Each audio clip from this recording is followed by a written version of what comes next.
Hello everyone. तो thoughtful investor के अगले चैप्टर में आपका स्वागत है, जिसमें हम सीखेंगे जो फाइनेंशियल स्टेटमेंट होते हैं उनको एनालाइज करने के लिए किन किन टूल्स का इस्तेमाल किया जाता है। इस वीडियो में हम जिन टूल्स के बारे में बात करेंगे वो है book value of company, book value of assets, book value per shares, P by B ratio और साथ ही साथ इनके क्या-क्या लिमिटेशंस हैं उनके बारे में डिटेल डिस्कशन करेंगे। साथ ही साथ ये भी समझेंगे कि बीटा क्या होता है और इससे हम क्या समझते हैं, ये क्या इंडिकेट करता है। तो चलिए शुरू करते हैं और सबसे पहले बात करते हैं उस स्टोरी की जिस स्टोरी को बसंत महेश्वरी जी ने इस चैप्टर को शुरू करने से पहले डिस्कस किया है। एक गांव था जिसमें 6 अंधे रहते थे। उसी गांव में एक सर्कस वाला अपने हाथी के साथ आया। उस हाथी के बारे में गांव में बहुत ज्यादा चर्चा थी, यानी हर कोई उस हाथी के बारे में बात कर रहा था। ये सुन के जो 6 अंधे थे उन्होंने सोचा कि क्यों ना हम भी जा करके टच करके देखें कि आखिर ये हाथी कैसी चीज होती है, ये हाथी क्या होता है। इसलिए वो उस हाथी के पास पहुंचे। जो पहला अंधा था उसने हाथी के पैर को छुआ और उसने कहा कि ये जो हाथी है वो बिल्कुल पीलर की तरह है। ये बहुत ज्यादा स्ट्रोंग है, साथ ही साथ इसे मूव नहीं किया जा सकता। जो दूसरा अंधा था उसने हाथी के पूंछ को छुआ और बोला, अरे नहीं नहीं, ये जो हाथी है ये बिल्कुल रस्सी की तरह है, थीन और बहुत ज्यादा सॉफ्ट। जो तीसरा अंधा था उसने हाथी के कान को छुआ। उसने कहा, अरे नहीं नहीं, हाथी जो है वो हैंड फैन है उसकी तरह होता है और साथ-साथ बहुत सॉफ्ट होता है। इस तरह से अलग-अलग अंधों ने अलग-अलग हाथी के पार्ट्स को टच किया और अपनी अलग-अलग पर्सपेक्टिव्स बताए। उन्होंने कहा नहीं ऐसे हाथी होती है, तो किसी ने कहा नहीं ऐसे हाथी होती है। इस चक्कर में उन 6 अंधों में लड़ाई होने लगी। ये देख के जो ट्रेनर था वो उनके पास आया और वो बताया कि आप लोगों ने हाथी के अलग-अलग पार्ट को टच करके ये डिसाइड कर लिया कि हाथी कैसा दिखता है। जबकि अगर आप सब एक-दूसरे को सुने, एक-दूसरे की बातों को सुने, तो आपको समझ में आएगा कि एक्चुअल जो हाथी होता है, वो कैसा होता है। 6 अंधे ने डिसाइड किया कि वो एक-दूसरे की बात सुनेंगे। उन्होंने एक-दूसरे की बात सुनी और तब जाके उनको समझ में आया कि वो हाथी एक्चुअल में क्या है या कैसी है। यानी यहाँ से ये पता चलता है कि जो भी फाइनेंशियल टूल्स होते हैं, यानी कोई एक टूल नहीं होता है। किसी कंपनी में इन्वेस्ट करने के लिए हम किसी एक टूल को समझ के इन्वेस्ट नहीं कर सकते। हमें हर टूल को बहुत अच्छे से समझना पड़ता है, बहुत अच्छे से देखना पड़ता है। मान लीजिए कोई कंपनी है, उसका पीई रेशियो लो है। जब आप उस कंपनी को पहली बार देखेंगे तो वो कंपनी बहुत अट्रैक्टिव लगेगी क्योंकि वो कंपनी जो है वो अंडर वैल्यूड है। लेकिन साथ ही साथ अगर आपको ये दिखाई दे कि जो उसका आरओई है वो भी लो है, तो क्या तब वो कंपनी उतनी ज़्यादा अट्रैक्टिव लगेगी? वैसे ही मान लेते हैं कि कोई कंपनी है, उसका कैश फ्लो बहुत अच्छा है, लेकिन साथ ही साथ ये भी पता चलता है कि ये कंपनी जो है वो साइक्लिक है या फिर ऐसे कमोडिटीज बना रही है जो कमोडिटीज है वो बहुत ज्यादा वोलेटाइल है। तो क्या तब भी ये कंपनी उतनी सुटेबल लगेगी इन्वेस्टमेंट के लिए? तो इसलिए जरूरी होता है कि जितने भी टूल्स होते हैं फाइनेंशियल स्टेटमेंट को एनालाइज करने के लिए, उन सारे टूल्स को अच्छे से समझना ज़रूरी है और उसके बाद ही हमें किसी कंपनी में इन्वेस्ट करना चाहिए। जो सबसे पहला टूल है, वो है बुक वैल्यू। तो सबसे पहले बुक वैल्यू को समझते हैं। यहाँ पे बुक वैल्यू का मतलब है कि कंपनी का जो नेट एसेट्स है, अपने लायबिलिटीज़ को निकाल करके उसको बुक वैल्यू कहते हैं। अब यहाँ पे अगर बुक और वैल्यू को अलग-अलग करें, तो बुक का मतलब होता है कि कंपनी का जो बैलेंस शीट है, यानी यहाँ बुक डिनोट करता है कंपनी का बैलेंस शीट और वैल्यू डिनोट करता है कि उस कंपनी का जो नेट वर्थ है, यानी उसके पास जितने भी एसेट्स हैं उसमें से वो अपने लाइबिलिटीज को निकाल देती है और जो भी नेट वैल्यू बचता है, नेट एसेट्स के वैल्यू बचते हैं, उसको वो अपने बैलेंस शीट पे रिप्रेजेंट करती है। उसी को कहते हैं बुक वैल्यू। अब यहाँ पे जो भी उसका नेट एसेट्स का वैल्यू बचता है, उसको जब कंपनी लिक्विडेट होती है तो अपने शेयर होल्डर में पे करती है। यानी यहाँ ये समझ सकते हैं कि शेयर होल्डर को कंपनी के लिक्विडेट होने पे जो भी पैसे मिलेंगे, ये कंपनी द्वारा अपने बैलेंस शीट पे रिप्रेजेंट किए जाते हैं, उसी को कहते हैं हम बुक वैल्यू। मान लेते हैं कि कोई कंपनी है, उसका जो टोटल एसेट्स का वैल्यू है वो 5 करोड़ का है और साथ ही साथ उस कंपनी पे जो लाइबिलिटीज है वो 2 करोड़ की है। तो यहाँ पे जो नेट एसेट्स के वैल्यू को निकाले तो 5 - 2 यानी कि 3 करोड़ हो जाएगी। यानी उस कंपनी का जो नेट वर्थ है या उस कंपनी का जो नेट एसेट्स के वैल्यू है वो 3 करोड़ के हो जाएँगे। यहाँ पे एक चीज़ ध्यान रखने वाली है कि जो भी कंपनियाँ जो एसेट्स को रिप्रेज़ेंट करती है, वो मेनली टैंजिबल एसेट्स के ब को रिप्रेज़ेंट करती है, यानी फिज़िकल एसेट्स को। यहाँ पे नॉन टैंजिबल एसेट्स को मेनली कंपनियाँ नहीं इंक्लूड करती हैं, यानी non physical assets like patent, brand, trademark इन सारी चीज़ों को कंपनी कभी भी रिप्रेज़ेंट नहीं करती है अपने बुक वैल्यू में। तो यहाँ से हम बुक वैल्यू को समझ गए। अब यहाँ पे एक चीज़ समझने वाली है कि जो एसेट्स हैं, वो फिज़िकल एसेट्स हैं। तो उन फिज़िकल एसेट्स का भी कुछ ना कुछ वैल्यू होता होगा। उसको किस तरह से कंपनी रिप्रेज़ेंट करती है। तो बुक वैल्यू ऑफ एसेट्स को समझने की कोशिश करें, तो मान लीजिए कि कोई मशीन है।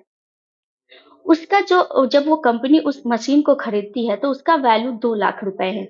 लेकिन कंपनी मानती है कि अगले साल इस जो मशीन की वैल्यू है, वो डिप्रिशिएट हो जाएगी 50,000 रुपए।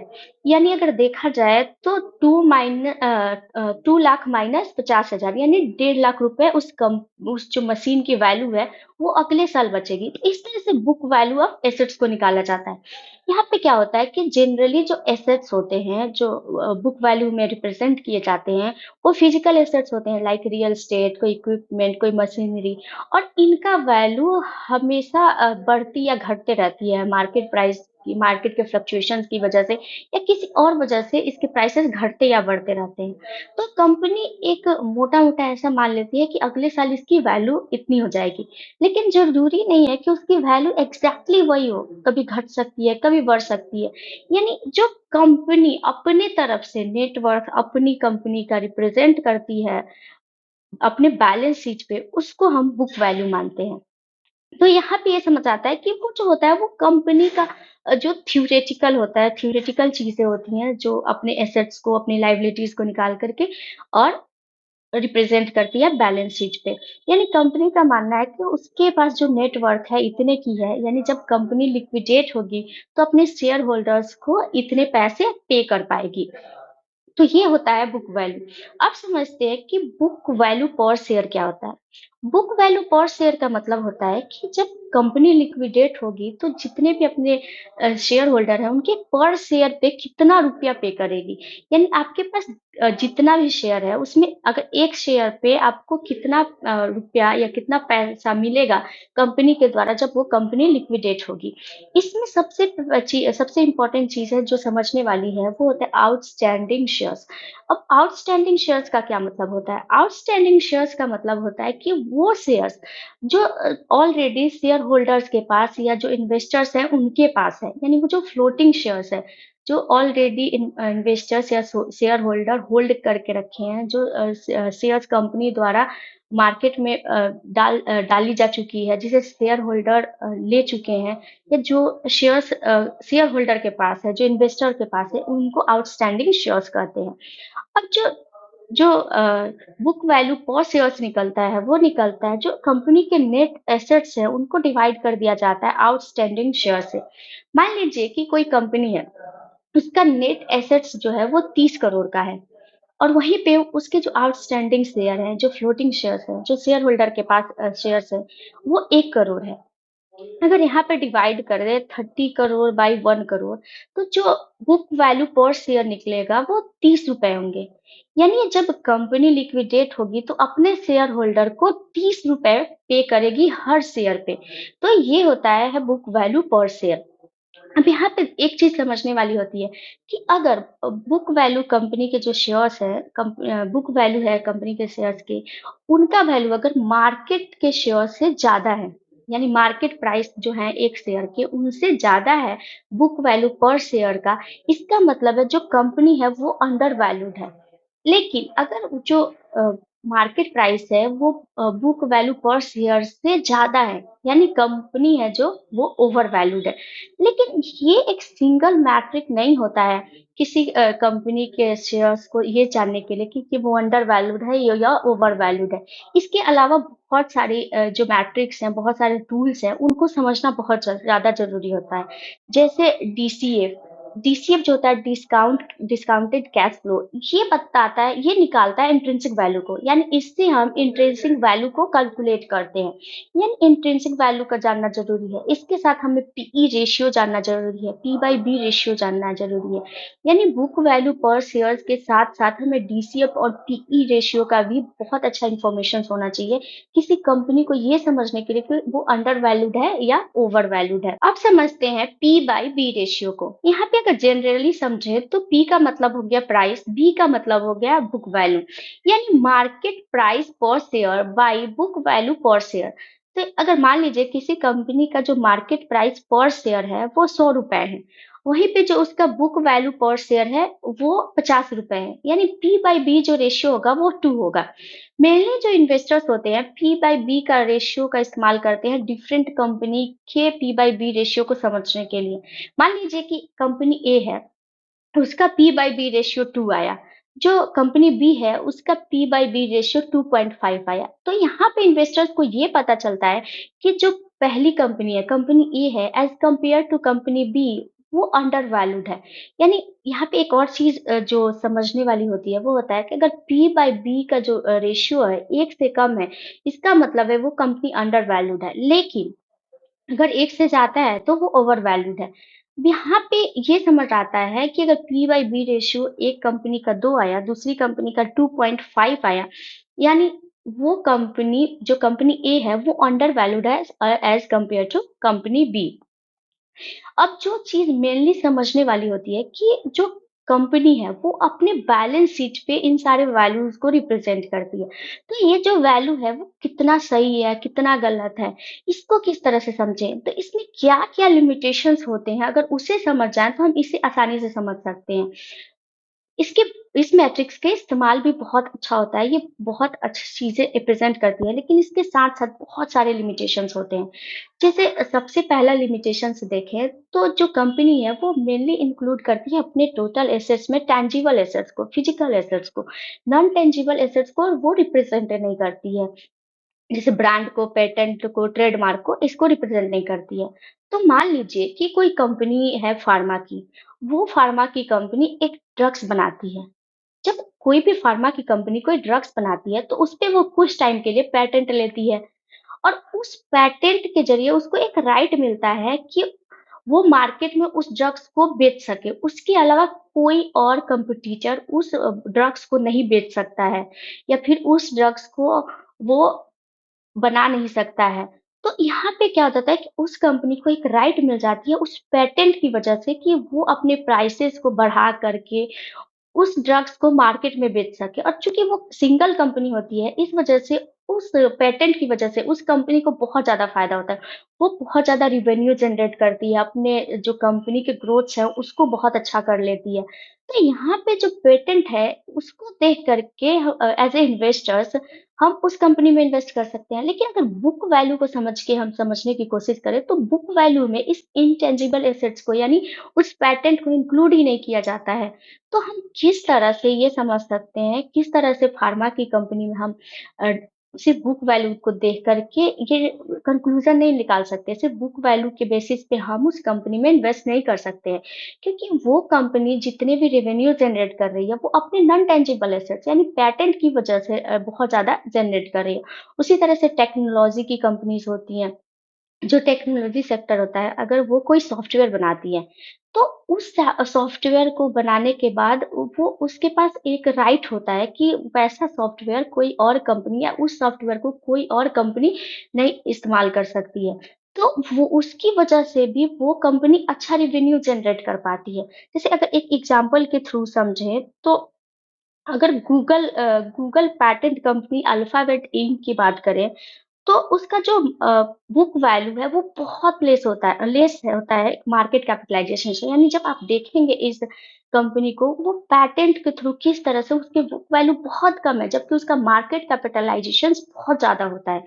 तो इनटेंजिबल एसेट्स को नहीं रिप्रेज़ेंट करने की वजह से जो बुक वैल्यूज़ में इन सारे जो ऐसी जो कंपनीज़ होती हैं, उनको हम बहुत अच्छे से नहीं समझ सकते हैं सिर्फ़ बुक वैल्यू को देखकर। क्योंकि ये अपने पेटेंट, अपने ब्रांड, इन सारी चीज़ों की वज़ह से बहुत ज़्यादा रेवेन्यू जनरेट करती है। अब मान लीजिए कोई कंपनी है, वो उसके ब्रांड की वज़ह से बहुत सारे ब्रांड ऐसे होते हैं जिनकी वज़ह से उनके प्रोडक्ट्स बहुत ज़्यादा बिकते हैं और उससे ब्रांड की वज़ह से वो कंपनी बहुत अच्छा रेवेन्यू जनरेट करती है। लेकिन उसकी बुक वैल्यू में उस ब्रांड को रिप्रेज़ेंट ही नहीं किया जाता है। तो ये इसके लिमिटेशंस हो गए। अगर दूसरे लिमिटेशंस की बात करें, तो जैसे उसमें जितने भी टैंजिबल एसेट्स होते हैं, जैसे मशीनरी या रियल एस्टेट, जब रियल एस्टेट की जो वैल्यू होती है, वो मार्केट में कोई फ्लक्चुएशंस होता है या मार्केट के प्राइस अप्स एंड डाउन होते हैं, तो रियल एस्टेट के भी प्राइसेस अप या डाउन होते हैं।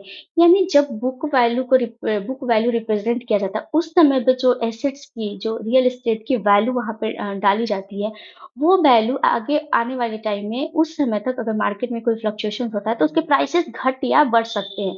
तो फिर हम समझ नहीं पाएँगे कि उसकी जो उस कंपनी है वो अंडर वैल्यूड, ओवर वैल्यूड है, ये हम समझ नहीं पाते हैं। तो यहाँ पे भी एक लिमिटेशंस होता है। तीसरे लिमिटेशंस की बात करें तो वो होता है कि मार्केट कंडीशंस की वजह से या टाइम पीरियड की वजह से भी जो होता है, वो बुक वैल्यू बहुत इफ़ेक्ट होता है।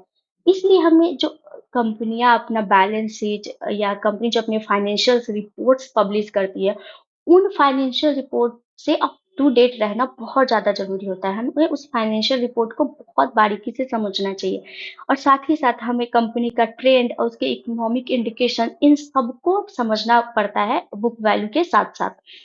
एक और लिमिटेशंस होता है कि जो बुक वैल्यूज़ होते हैं कंपनी के जो वो अपने बैलेंस शीट को रिप्रेज़ेंट करते हैं, वो मेनली क्वार्टरली या ईयरली करती है।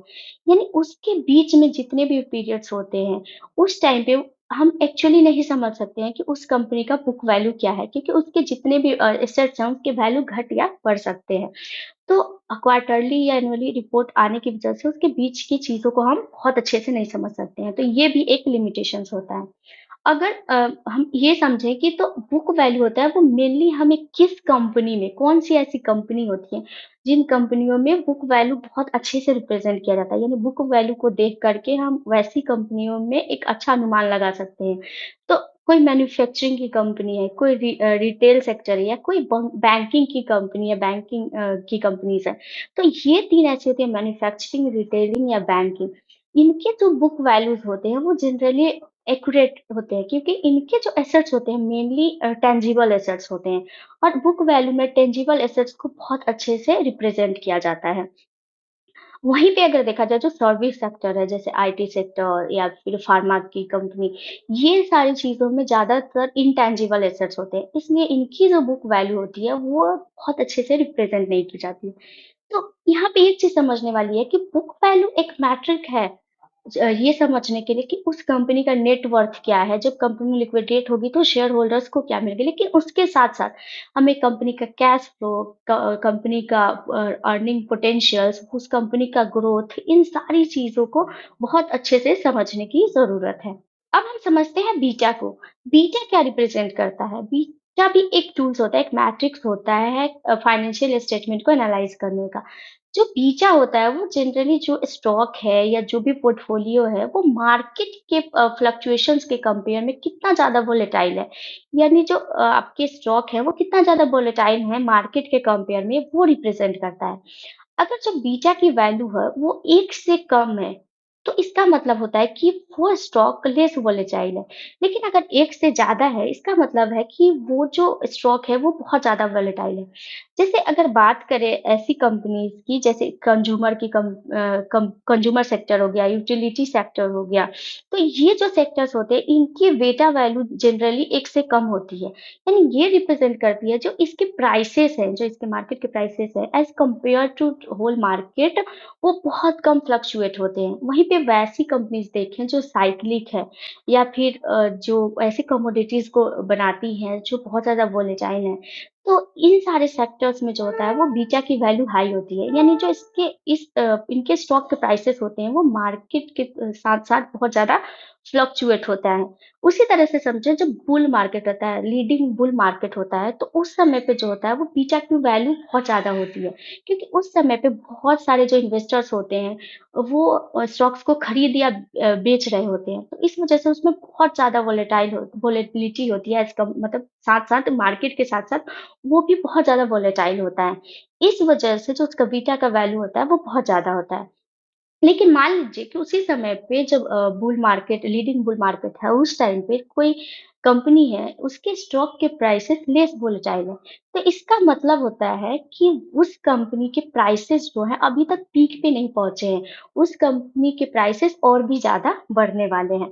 तो ये सारी चीज़ें होती हैं जो बीटा रिप्रेज़ेंट करती है। लेकिन साथ-साथ बसंत महेश्वर ये कहते हैं कि बीटा का इस्तेमाल जनरली शॉर्ट टर्म में जो ट्रेड करते हैं यानी शॉर्ट टर्म ट्रेडर्स होते हैं वो सबसे ज़्यादा उनके लिए बहुत ही अच्छी टूल होती है समझने के लिए कि जो स्टॉक है वो कितना वोलेटाइल है।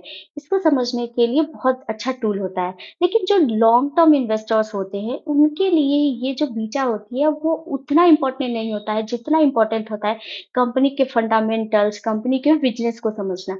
यानी लॉन्ग टर्म जो इन्वेस्टर्स होते हैं उनको उनके लिए कंपनी के फंडामेंटल्स को समझना और साथ ही साथ कंपनी के बिजनेस को समझना सबसे ज़्यादा ज़रूरी होता है। जबकि शॉर्ट टर्म इन्वेस्टर्स होते हैं उनके लिए ये इन सारी चीज़ों के साथ जो ये बीटा होता है ये बहुत अच्छा टूल होता है उस स्टॉक के वोलेटिलिटी को समझने के लिए।